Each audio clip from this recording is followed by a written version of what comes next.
Bismillahirrahmanirrahim. Assalamualaikum warahmatullahi wabarakatuh. Di sini saya akan menjelaskan mengenai materi populasi, sampel, dan teknik sampling.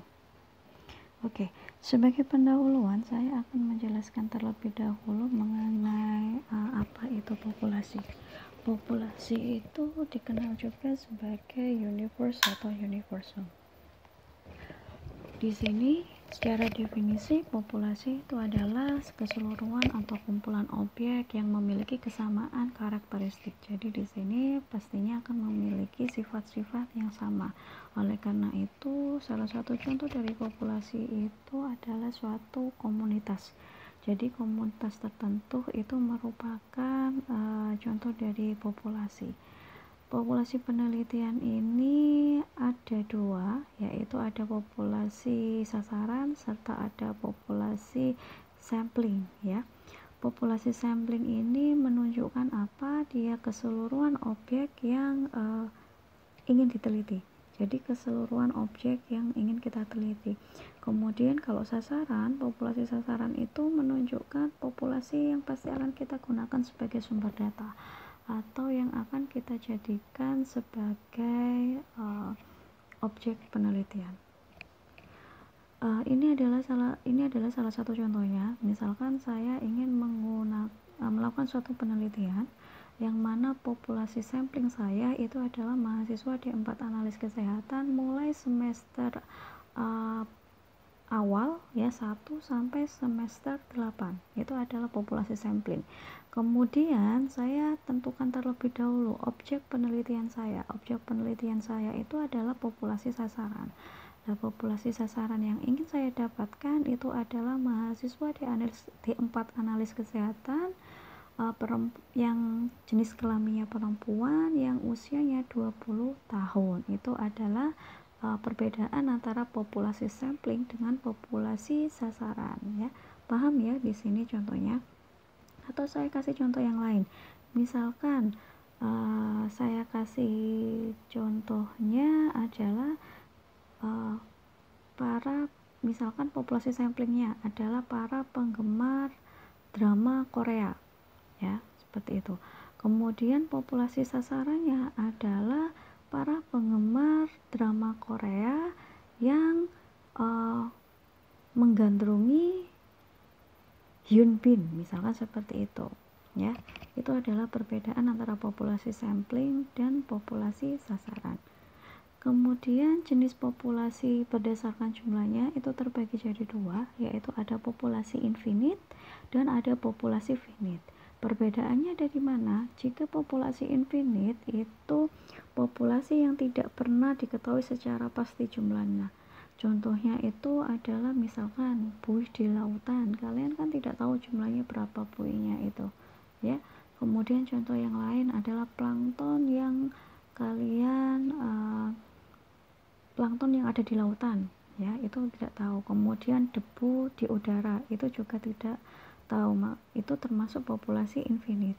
Sedangkan kalau populasi finite itu adalah populasi terbatas. Jadi kalian itu populasi yang diketahui karena apa? Karena ada batasan ruang, ya. Misalkan ada batasan ruang, waktu, dan karakteristiknya. Contohnya itu adalah ikan koi di akuarium. Berarti di situ ada batasan ruang ya, yaitu akuariumnya, ya. Kemudian contoh yang lain adalah penduduk RT 1.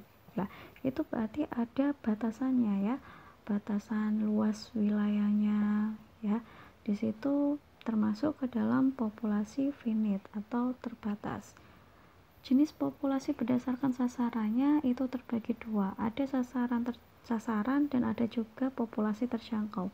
Jika populasi sasaran itu berarti apa? Jadi ada sasaran atau target yang digunakan sebagai sumber data.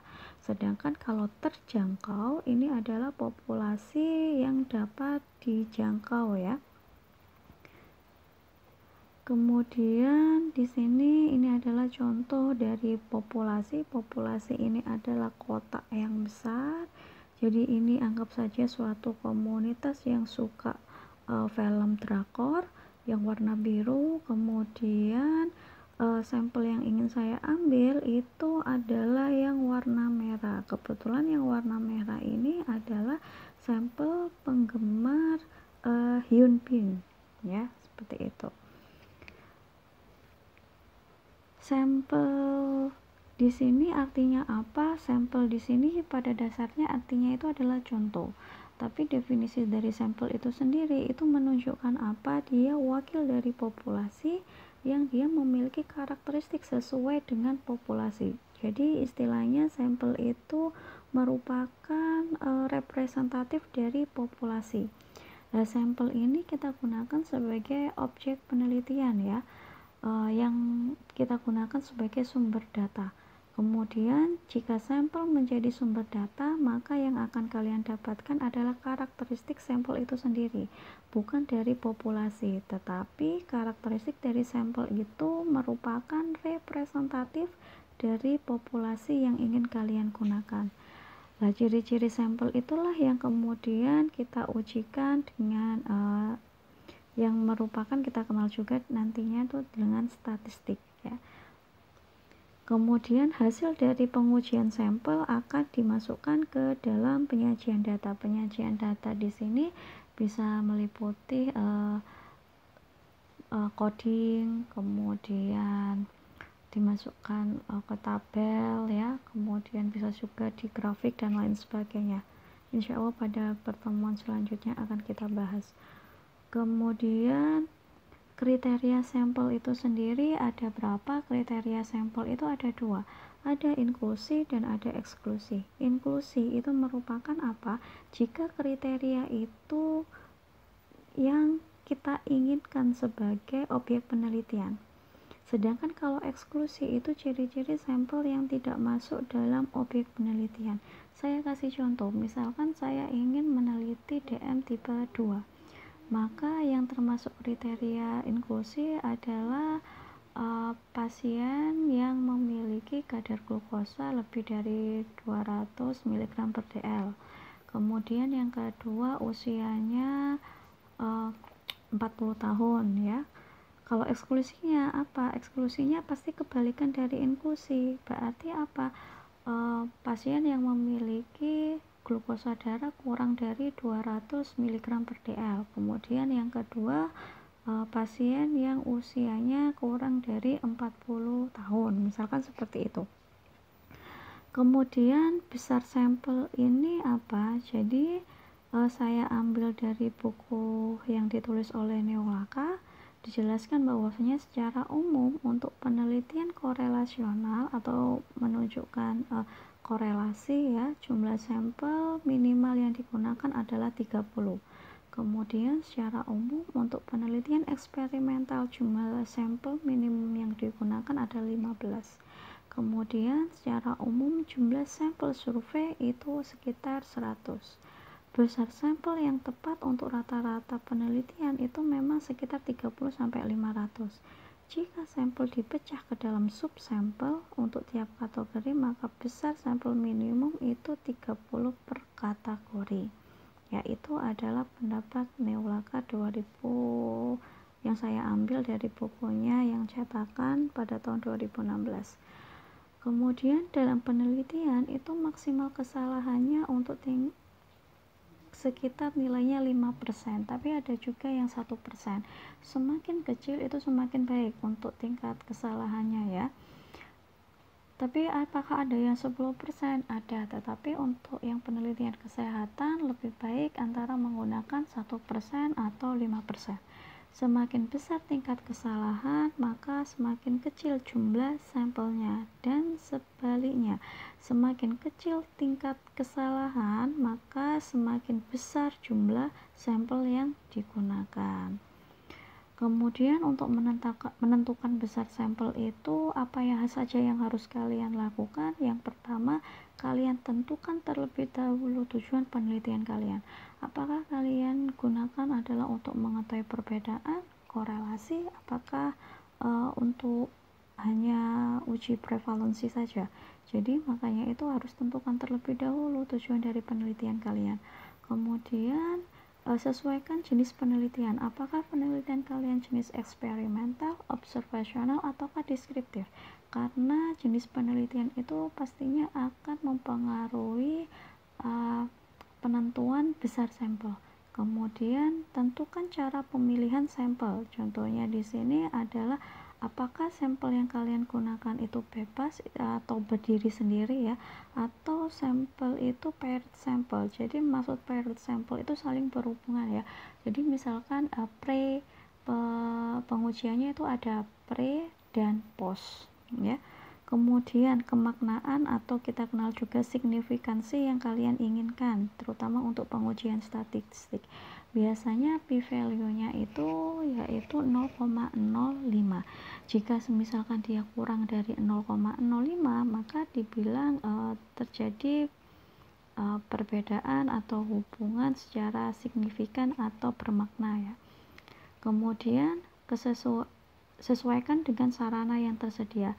Yang jelas adalah dalam menentukan besar sampel, kalian juga harus perhatikan yaitu biayanya, sarananya, serta tenaga yang kalian gunakan. Ini perlu kalian pikirkan juga. Ini adalah sebagai pertimbangan ya.